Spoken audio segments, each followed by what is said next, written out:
Hello friends, welcome back to my channel. How you guys doing? Hope you're all doing great, guys.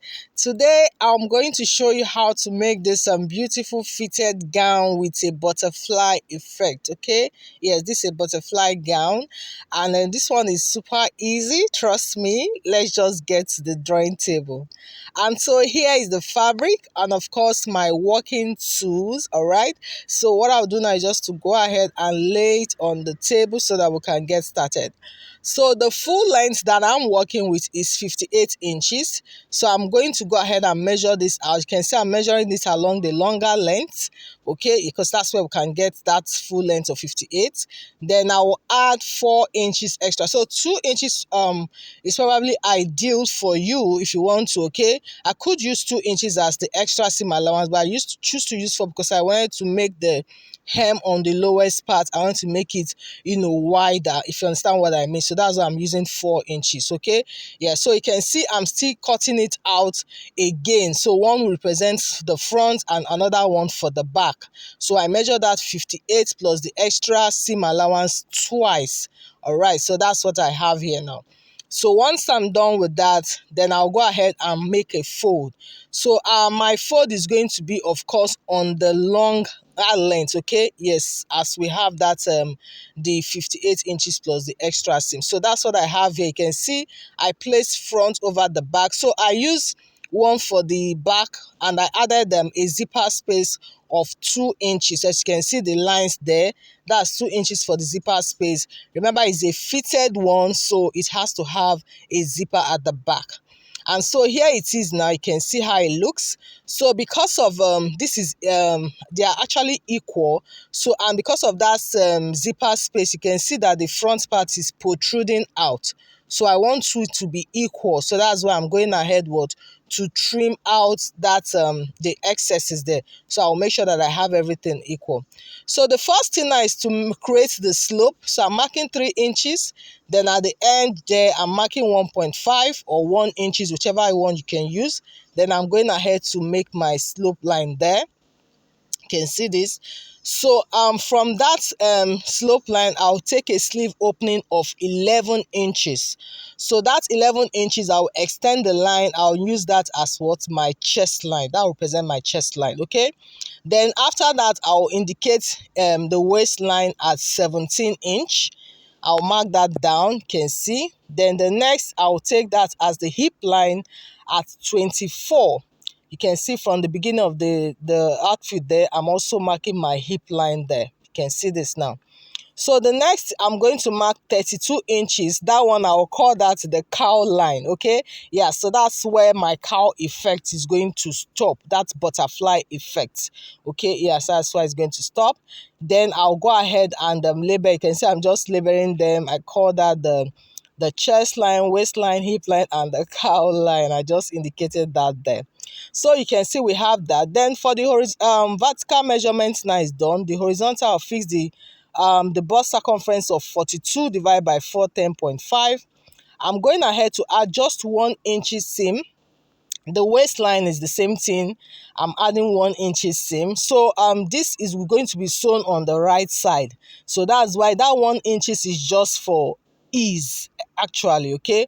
Yeah, not necessary for, because it's going to be sewn on the right side. So the hip line there with the 1 inch extra allowance. So I'm going ahead to join all these points together. You can see from the bust to the waist to the hip. So what I have on the hip, I'm also going to extend it on the lowest part as well. You can see the same hip measurements. I use 50 divided by 4, 12.5. I'm indicating there all the way to the end of the dress. I'm also still putting that with the extra 1 inch as well. But if you want yours to be penciled, then you might not add that 1 inch on the lowest part, okay? Yeah, but still okay. I'm just putting that aside. So it's a straight cut there. You can see this now. We're done and with the side drafting there. So the next now is just to create that butterfly effect. You can see how I'm demonstrating this. Okay, so I'll take it from that cow line. I called it the cow line. So I'm seeing how I'm creating my curve all the way upward. Okay, you can see that's just it. So you can make it curvy, you can make it a little bit straight, whatever it is you want, so to give you that butterfly effect. So you can see this now, and that's it, guys. We're done on the side there. You can see this. I'm just going ahead to trace it properly. So if you're cutting it, see how my finger is going. That's how you're going to, cut it off. So we're done with the side. Then for the neck width now, I'm going to be using a neck width of 4. Then I'll be using also a neck depth of 5. So I decided to use the same measurements for both the front and the back, the same neck and width and yes, depth. So I'm going ahead to extend it also to the back space there, so you can see. Then for the waistline, I'll go inwards by 0.5 inches. So I'm doing this to eliminate what we call zipper bulge there, okay? Yes, so you can see me going inwards by 0.5 inches on that waistline. So I'm just blending it upward and the other way downward as well. So when I'm cutting, I'll be cutting off that part, okay? So this will help to avoid any zip bulge. And that's it, guys. We're done. You can see how this is looking so beautiful. So going ahead to cut this out, cutting out the neckline. Remember, they are both the same, so it depends on what you can choose to differentiate your necklines, okay, for different from the front and back. So I'm slitting open the zipper, the back space, and also going ahead to cut the sides now. So you can see how this cutting is going. And that's it, guys. We're done here. You can see this now. All right, so I'm going ahead to notch that sleeve opening. Very important. I'm notching that part because that's where the sewing is going to start from all the way to the end of the dress. So we're done here, guys, with our drafting. See how beautiful this is looking. And so going ahead to notch the center, okay, of the neckline. I'm going to need that later.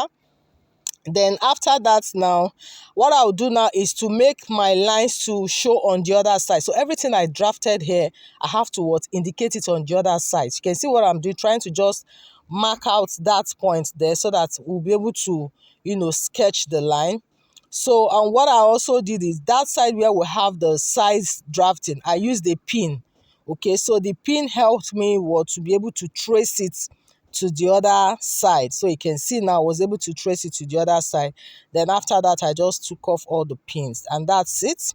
So by the time you open this up, the lines might not be so visible. Then you can now go ahead and trace it out properly so that you can make it very visible. So don't forget, this marking is done on the right side. Do not forget that.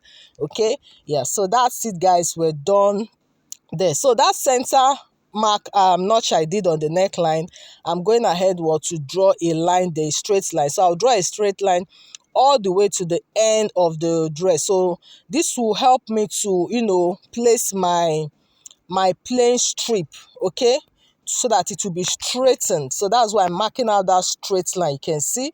So as I notch the neckline, the center of the neckline, it's also good to notch the end of the dress itself. All right, so I'll be using a bias tape to hem the sides, okay, but I'll be hemming it from the inside so that we'll have the bias tape showing outside, from like what you see on the thumbnail. Then after that, I'll now use my strip. I'll use the plain satin for this. I'm going to cut out a strip to place on the center line. So you can do 1.5 or 2 inches, but I decided to do 2 inches. But when I'm cutting out the strip, I will not cut exactly 2 inches. I have to add extra 1 inches, which made it 3. All right, so I'll go ahead now and cut that out. So first of all, of course, you measure what you have from that center line all the way down.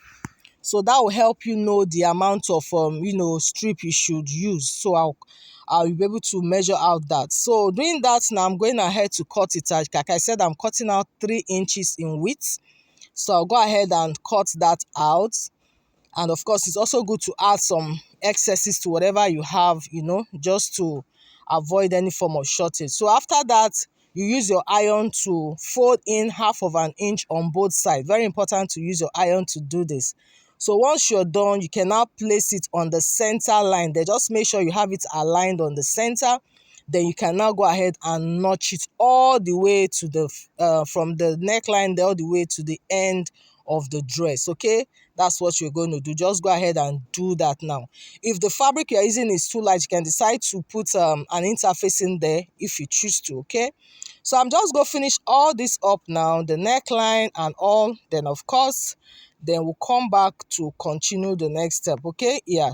So mind you, I'm doing this for the back piece as well, the same bias I'm using to tape the neckline and also the side as well.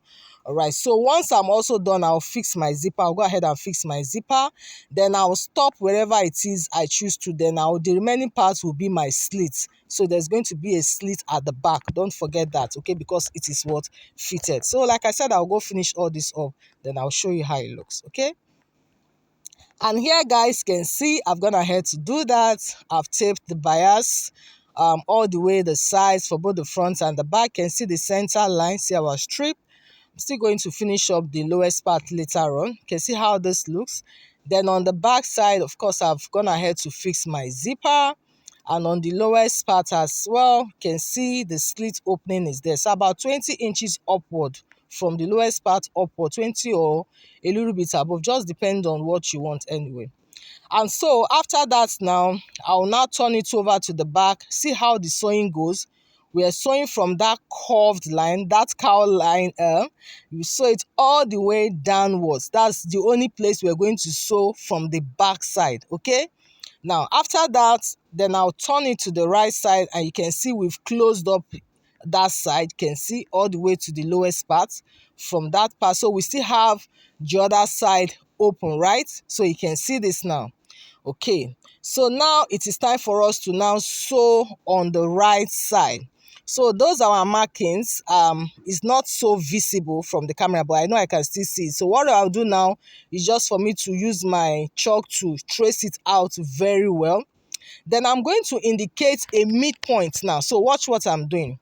You can see on the chest line there, whatever I have there, I'll divide it into two, and I'll mark the center line there. That's the midline. Then I'll move it to the waistline. Whatever I have, I'll get the midpoint.